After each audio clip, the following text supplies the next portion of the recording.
ठीक है। तो जो इंट्रोडक्टरी पार्ट आप लोग का रहा हैगा योग का फर्स्ट ईयर में, है ना, उसमें भी आपने वेद और उपनिषद में जो योग है वो पढ़ा होगा। ठीक है। तो आपके अकॉर्डिंग थोड़ा सा बताइए कि वेद में क्या है योग। मैम की चित्त की निवृत्तियों को रोकना ही योग है। बिल्कुल ठीक है ये।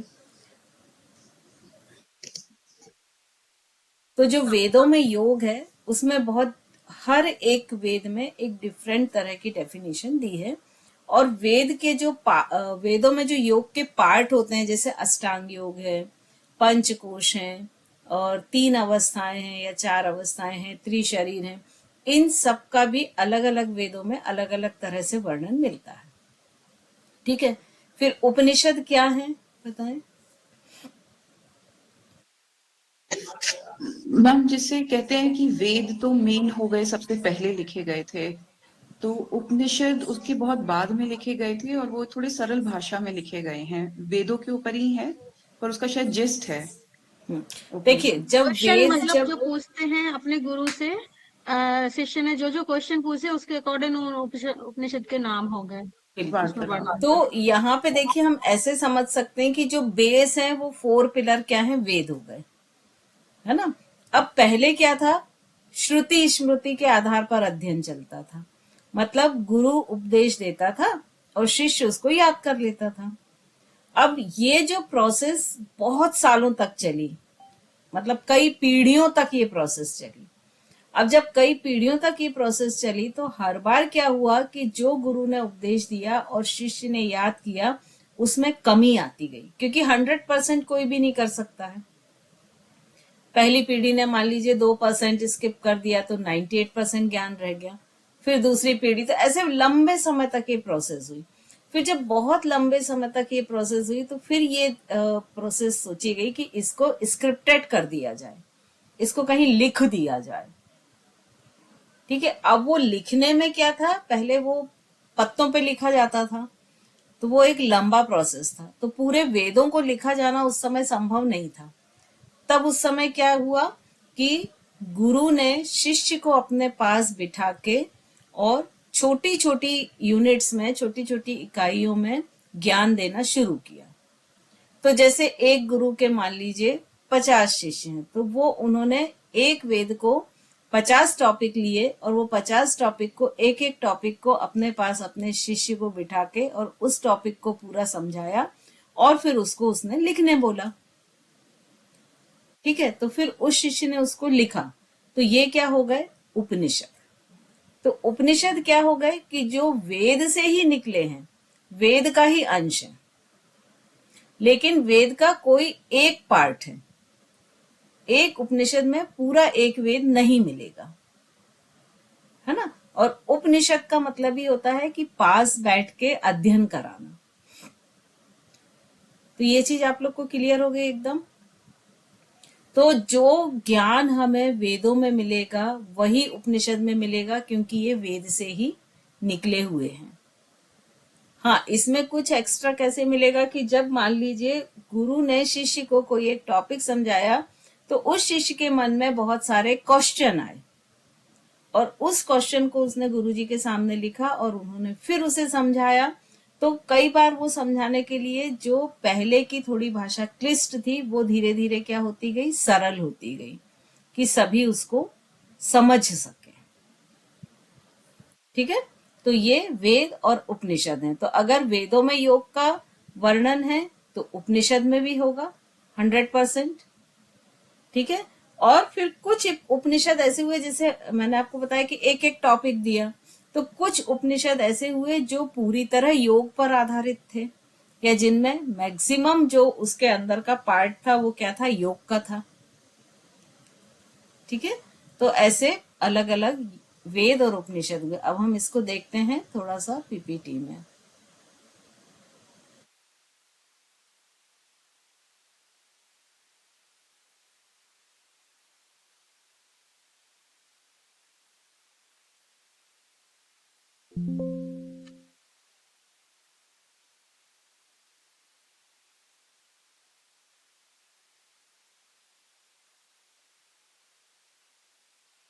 चलिए, विजिबल है स्क्रीन?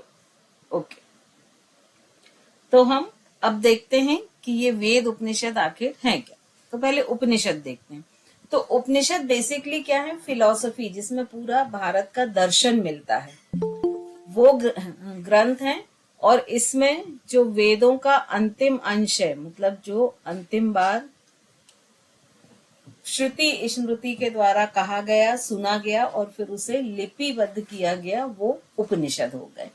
और इसमें ज्यादातर किस तरह की बातें मिलती हैं? ब्रह्म, आत्मा, परमात्मा, मोक्ष, मुक्ति, है ना।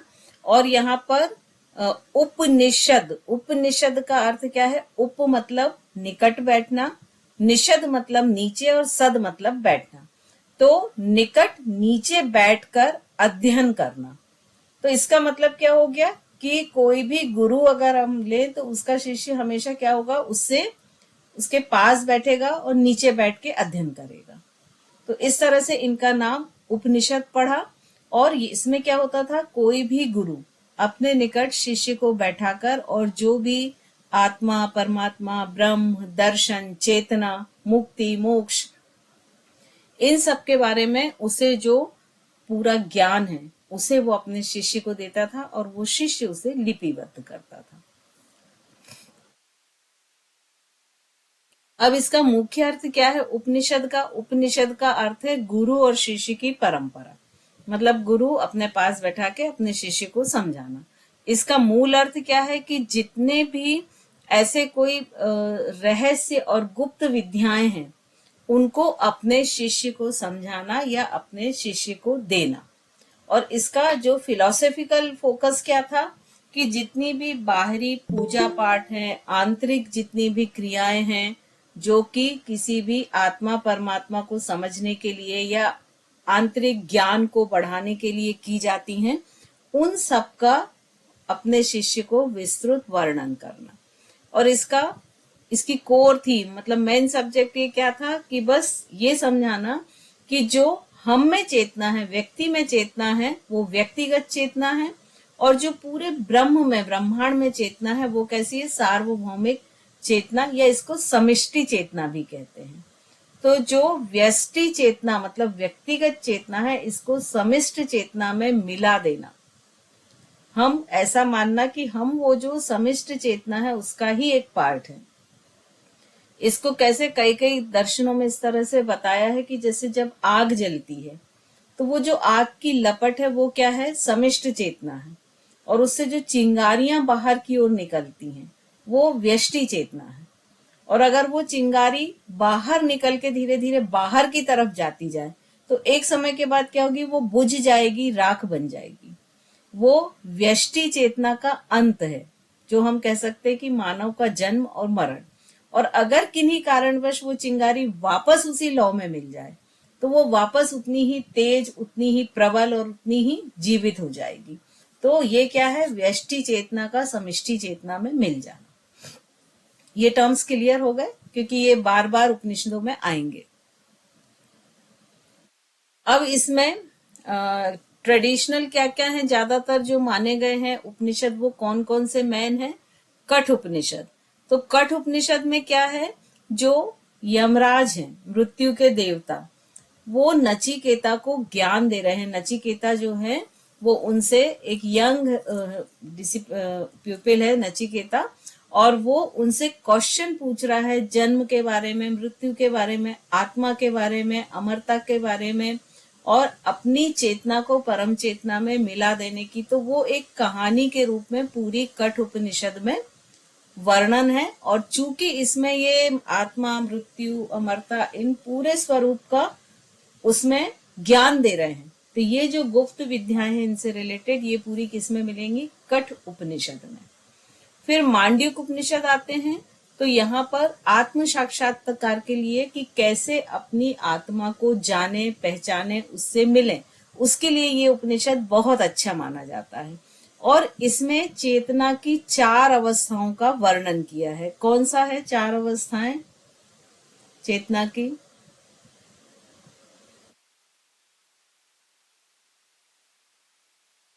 स्वप्न, सुषुप्ति, जागृत और तुरीयावस्था। ठीक है, ये 4 अवस्थाएं जो चेतना की मानी जाती हैं, उसका इसमें बहुत अच्छी तरह से वर्णन किया। तो इस चीज का ध्यान रखें कि किस उपनिषद में योग के कौन से पार्ट का स्पेसिफिक वर्णन किया है, क्योंकि कई बार ऐसे भी क्वेश्चन आ जाते हैं। फिर अब इसमें कुछ ऐसे उपनिषद हैं जो हमारे सिलेबस में नहीं है, तो वहां हम इनको समझ जरूर ले रहे हैं, लेकिन हम पढ़ेंगे वही जो हमारे सिलेबस में है। ठीक है, तो तत्वमसि ये छांदोग्य उपनिषद का एक वाक्य है। इसका मतलब होता है, यानी यहाँ पर हम कौन से उपनिषद की बात कर रहे हैं? छांदोग्य उपनिषद। इसका अर्थ होता है कि तुम वही हो, मतलब जो ईश्वर की चेतना है तुम वही हो। यानी अगर हम व्यष्टि चेतना और समष्टि चेतना को 2 अलग अलग भाग में जीते हैं तो वो द्वैत्व भाव हो जाता है। लेकिन जब उन दोनों को एक साथ मिला देते हैं, व्यष्टि चेतना को या हम अपनी व्यक्तिगत चेतना को परम चेतना में विलय कर देते हैं, तो क्या हो जाता है? अद्वैत भाव हो जाता है। तो तुम वही हो का जो वाक्य है किस पर निर्भर है? अद्वैत भाव पर, कि जो हम हैं वही ईश्वर है, जो ईश्वर है वही हम है। और इसका वर्णन किसमें मिलता है? छांदोग्य उपनिषद में। अब इसमें बहुत सारे शब्द बार बार आएंगे, तो उनको हम थोड़ा सा देख लेते हैं। वेदांत मतलब वेदों का अंत या उनकी जो पराकाष्ठा के बाद जो लिपिबद्ध उनके एक एक टॉपिक को किया गया, वो वेदांत। उपनिषदों को ही वेदांत कहा जाता है। ठीक है, इसमें कंफ्यूजन ना हो। अब इसमें जो रहस्य हैं वो क्या है? जितना भी आत्मा को परमात्मा तक पहुंचाने में, चेतना को ऊपर उठाने में और उस परम चेतना में विलय हो जाने के जितनी भी विधियां हैं, ज्ञान हैं, जितने भी गुप्त रहस्य हैं, वो सब का वर्णन इन उपनिषदों में है। गुह्य मतलब बहुत रहस्यमय, मिस्टीरियस। श्रुति का मतलब होता है जो सुना जाता है, कि जैसे जो वेद जब आए तो वेद गुरुओं ने ईश्वर से सुने पहली पीढ़ी में, फिर उस गुरु ने अपने शिष्य को सुनाए, तो ये सब श्रुति में आता है। आत्मविद्या का मतलब होता है कि खुद का ज्ञान, कि हम क्या हैं, यहाँ क्यों आए हैं, हमारे आने का उद्देश्य क्या है, हमारे जीवन का लक्ष्य क्या है, यहाँ पर मृत्यु लोक में आने का उद्देश्य क्या है। तो ये सारे ज्ञान जो हैं ये आत्मविद्या में आते हैं। अब जो उपनिषद में है उसमें जो योग का स्वरूप है वो भी आत्म साक्षात्कार से है, चित्त की स्थिरता से है, मन के निरोध से है। अब देखिए यहाँ पर एक प्लस पॉइंट क्या है कि ये जो एक अभी तक हम जो पढ़ रहे हैं, 2-4 स्लाइड में भी हमने जो पढ़ा, कोई भी उपनिषद आए ये आपको लिखना ही है, बेस है ये आपका। तो ये आपका लगभग 1 से 2 पैरा तो ये हो गया जो सब में आपको समान रूप से लिखना है। एक पैरा उसका स्पेसिफिक, जैसे मान लीजिए कि मांडूक्य उपनिषद में जो चेतना की अवस्थाएं दी हैं, तो पहले तो आप यही एक पैरा में लिख दोगे जो अभी तक हम पढ़ रहे थे, फिर वो 4 अवस्था लिख दोगे और कंक्लूजन लिख दोगे, तो आपका आंसर कंप्लीट। ठीक है, क्योंकि हर उपनिषद ब्रह्म के बारे में बात कर रहा है, चाहे वो योग के जरिए ब्रह्म के बारे में बात कर रहा हो, चाहे वो तंत्र के जरिए बात कर रहा हो, या वो मंत्र के जरिए कर रहा हो, या वो पूजा पाठ कोई ऐसी विधियों के जरिए कर रहा हो, लेकिन उसका अंतिम उद्देश्य क्या है? आत्मा की मुक्ति। ठीक है, तो यहाँ पर ये जो इंद्री और मन को वश में करने का एक आध्यात्मिक अनुशासन बताया है, और जो शरीर और मन को शुद्ध करके जीवात्मा और परमात्मा का मिलन कराता है। देखिए यहाँ शब्द बार बार अलग ले रहे हैं सेंटेंस, लेकिन मीनिंग उनका वही है। ठीक है, तो जो मुख्य उपनिषदों के अंग होते हैं, अभी जैसे वेद के अंग क्या हुआ? उपनिषद। अब उपनिषदों के भी अंग होते हैं, और इनके प्रायः 6 अंग होते हैं: प्रत्याहार, ध्यान, प्राणायाम, धारणा, तर्क, समाधि। और जो योग तत्व उपनिषद है उसमें 4 प्रकार के जो योग होते हैं: मंत्र योग, हठ योग, लय योग, राजयोग, वो उनका वर्णन किया गया है। तो यहाँ पर हमको क्या ध्यान रखने योग्य बात है कि जो योग तत्व उपनिषद है उसमें टाइप्स ऑफ योग का वर्णन किया है, और अकॉर्डिंग टू योग तत्व उपनिषद कितने हैं? 4 टाइप्स। कौन कौन से? मंत्र, लय, हठ और राज। और यहाँ पर जो आत्म साक्षात्कार होता है तो उसके मेन क्वेश्चन क्या होते हैं? हु एम आई, मैं कौन हूं? वाई एम आई हेयर, मैं यहाँ क्यों आया हूं? हु इज द क्रिएटर, मुझे किसने बनाया है? मुझे कहाँ जाना है, मुझे उस ईश्वर तक पहुंचने के लिए अपनी चेतना को कैसे ऊपर उठाना है, मेरे जीवन का लक्ष्य क्या है, मैं किस तरह से जीवन मुक्ति और देह मुक्ति को प्राप्त कर सकता हूं। ये 5-6 क्वेश्चन हर उपनिषद के हैं। उपनिषदों में जो योग का स्वरूप है, अब ये जो लाइंस हैं, ये भी आपको हर उपनिषद में लिखनी पड़ेंगी, क्योंकि आप तो योग के स्टूडेंट हैं।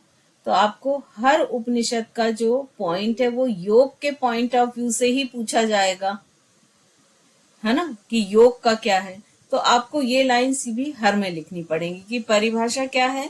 तो जैसे अमृत बिंदु उपनिषद चित्त की वृत्तियों का निरोध ही योग है। तो अब ये चित्त की वृत्तियों का निरोध योग है, ये हर ग्रंथ में कहा है, लेकिन कहने का ढंग अलग हो सकता है, शब्द अलग हो सकते हैं। जैसे यही अगर हम पतंजलि में जाएं तो उन्होंने क्या बोला, योगश चित्त वृत्ति निरोध। तो ये कहने का ढंग अलग हो सकता है, लेकिन अल्टीमेट उन्होंने डेफिनेशन क्या है कि दी है कि यदि चित्त में जो वृत्तियां लगातार बन रही हैं, उनको यदि आप रोक देते हैं तो वो योग है।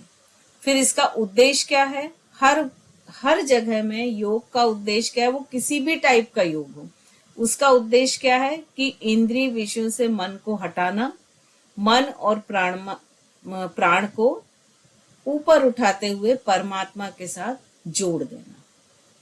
चाहे वो लय योग हो, चाहे मंत्र योग हो, भक्ति योग हो, ज्ञान योग हो, किसी भी टाइप का योग हो। और इन्हीं योगों का वर्णन किसमें किया है, उपनिषद में। फिर उसके बाद में अष्टांग योग, तो जैसे कुछ उपनिषद है, योग शिखा, अमृतनाथ, शुरिक, इनमें यम नियम, आसन, प्राणायाम, प्रत्याहार, धारणा, ध्यान, समाधि का वर्णन है। और यही उपनिषद है जो पातंजलि योग सूत्र का बेस है। ठीक है। फिर हठ योग, कुंडलिनी योग, योग तत्व और योग शिखोपनिषद में हठ योग मतलब सूर्य और चंद्र का मिलन, प्राणायाम, नादानुसंधान और कुंडलिनी जागरण का उल्लेख मिलता है। तो आपको ये जो लाइन है, ये जो मैंने ढूंढ के स्पेसिफिकेशन लिखा है, वो आपको ध्यान रखनी है कि किसमें क्या है। ठीक है। तो आप वो आंसर लिखने बहुत इजीली लिख पाएंगे। अब साधना, तो कठोपनिषद में योग को इंद्रियों के नियंत्रण, इंद्रिय निग्रह के रूप में देखा गया है, जहां बुद्धि सारथी, मन लगाम है। तो जो कठोपनिषद है, देखिए बात यहां भी वो यही कह रहे हैं कि आप इंद्रियों को वश में करें, है ना, और मन का निग्रह करें। लेकिन यहाँ पर उन्होंने उसकी तुलना किससे की, एक रथ से की है कि जो 5 इंद्रियां हैं वो 5 घोड़े हैं, मन जो है उसकी लगाम है, आत्मा जो है उस पे जो रथी है, उस पे जो सारथी उसका है वो है। तो कठोपनिषद में इन सब की तुलना किससे की है, एक रथ से की है, रथ और रथी से। फिर योग के प्रकार क्या है, मंत्र योग, लय योग, हठ योग, राजयोग। तो अगर हम अकॉर्डिंग टू उपनिषद जाते हैं तो वहां ये 4 ही प्रकार मिलते हैं, और इन चारों को जहां मिला देते हैं उनको हम महायोग कहते हैं। अब वेद और उपनिषद के बीच में अंतर क्या है, तो जो वेद हैं वो बोले हुए थे, वो शुरू में स्क्रिप्टेड नहीं थे, और वो मेजर कितने 4 टाइप के हैं, और वो लगभग कब लिखे गए, 1200 से 400 बीसीई में।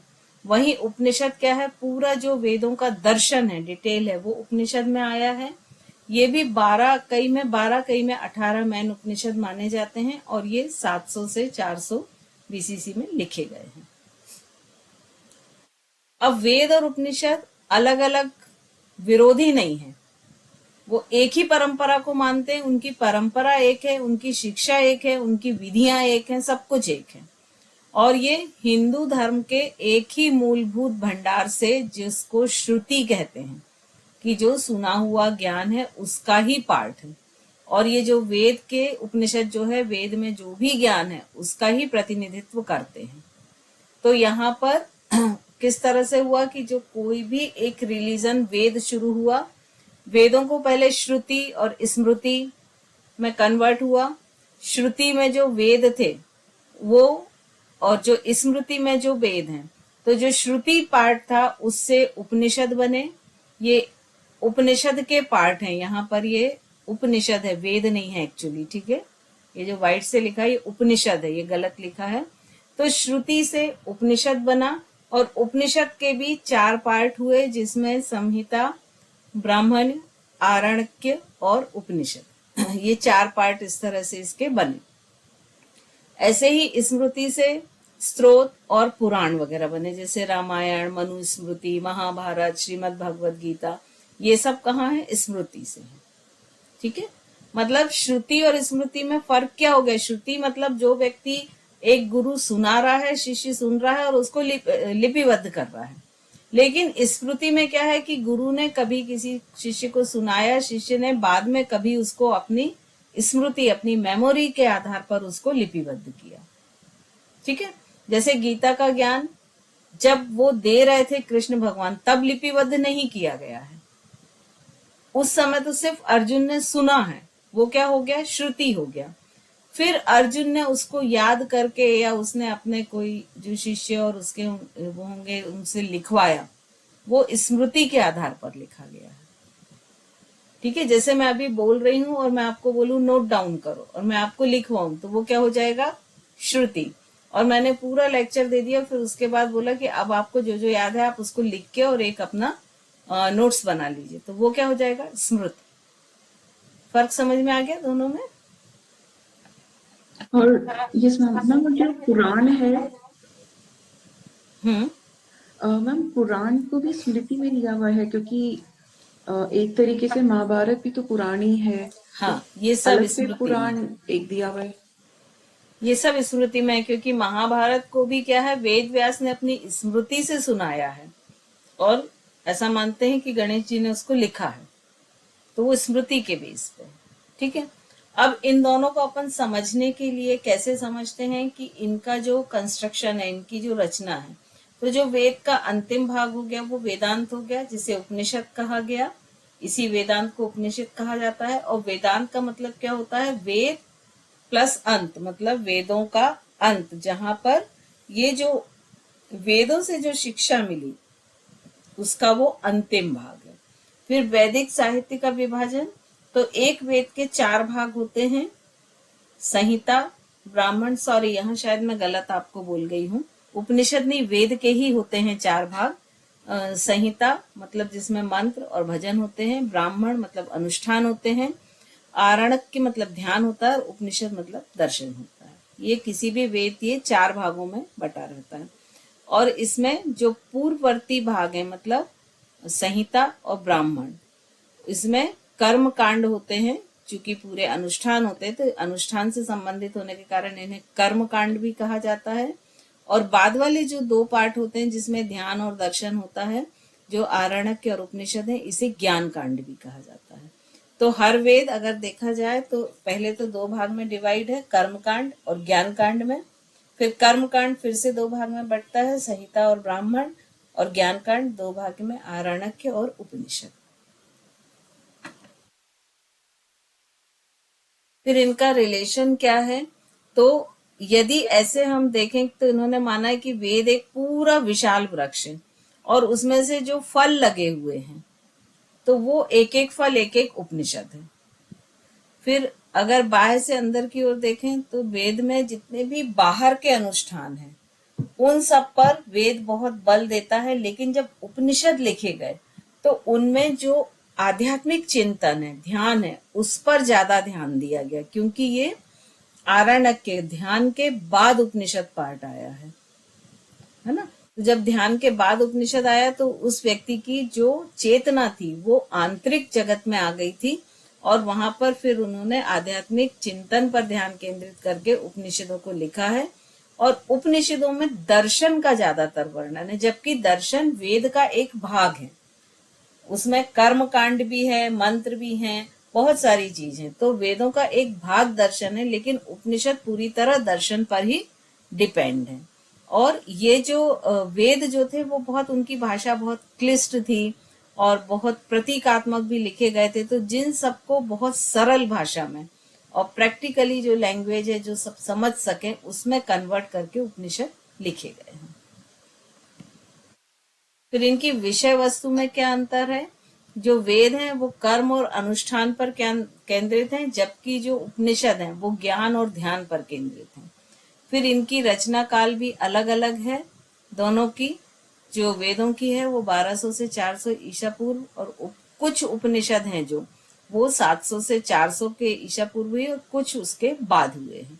वेदों का उद्देश्य अनुष्ठान के माध्यम से ब्रह्मांडीय व्यवस्था को बनाए रखना है, जबकि वहां उपनिषदों का जो उद्देश्य है वो है आध्यात्मिक ज्ञान और मोक्ष की प्राप्ति। फिर इनका अंतर संबंध क्या है कि जो प्रत्येक उपनिषद है, तो ये जो 4 वेद हैं कौन कौन से हैं? ऋग्वेद, सामवेद, यजुर्वेद और अथर्ववेद। इनमें से किसी एक ना एक से संबंधित है। मतलब ये 4 ऐसा बोल सकते हैं कि टेक्स्ट ग्रुप हैं। इनसे कोई एक टॉपिक उठा के उसका दार्शनिक पक्ष की व्याख्या उस उपनिषद में की गई है। फिर दोनों को श्रुति मतलब जो सुना जाता है उसके आधार पर ही लिखा गया है। फिर जो वैदिक संदर्भ के बिना उपनिषदों को नहीं समझा जा सकता है। मतलब अगर आप उपनिषदों के साथ वेदों को नहीं लेंगे तो वो अधूरा रहेंगे। तो जो उपनिषद हैं वो वेदों का दार्शनिक और आध्यात्मिक मूल है। मेन उपनिषद कौन कौन से हम देख लें तो वेद तो 4 होते हैं, ऋग्वेद, यजुर्वेद, सामवेद और अथर्ववेद। अब इनसे जो मेन उपनिषद निकले हैं वो ऋग्वेद से ऐतरेय, यजुर्वेद से जो निकले हैं वो कृष्णार्जुर्वेद, शुक्ल यजुर्वेद, फिर इससे कठ, तैतरीय और ईशा और ब्रह्मदर्शन ब्रह्मदर्शनक्य उपनिषद। सामवेद से केन उपनिषद और चांदोक्य उपनिषद। अथर्ववेद से प्रसन्ना उपनिषद, मुंडक उपनिषद और मुंडोक्य उपनिषद। ये दोनों अलग अलग है, इनमें अक्सर कंफ्यूजन होता है। अभी हमने पढ़ा था वो कौन सा पढ़ा था? मुंडक या मांडुक्य? मांडुक्य उपनिषद। मांडुक्य। हाँ, तो ये 10 इस तरह से मेन उपनिषद माने जाते हैं।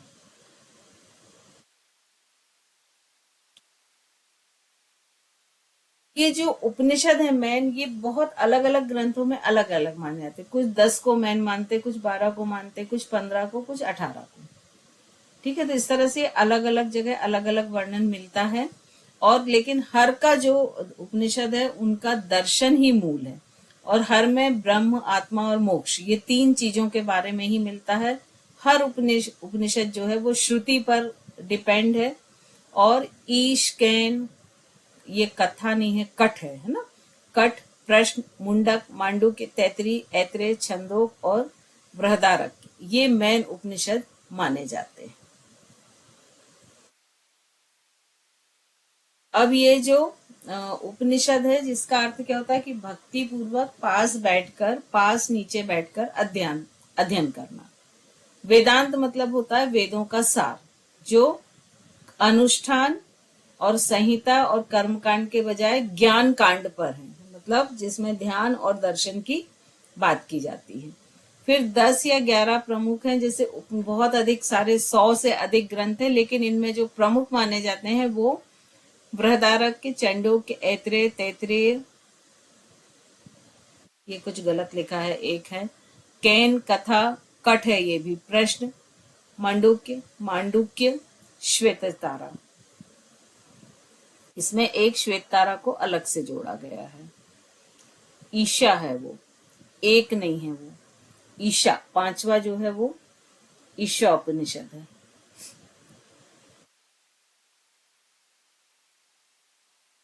चलिए, इसके बाद हम, ये हमारा पूरा बेस था। ठीक है, अब हम जो नेक्स्ट क्लास में लेंगे वो एक एक हम जो आपकी यूनिट में उपनिषद हैं वो एक एक को हम आगे बढ़ाएंगे।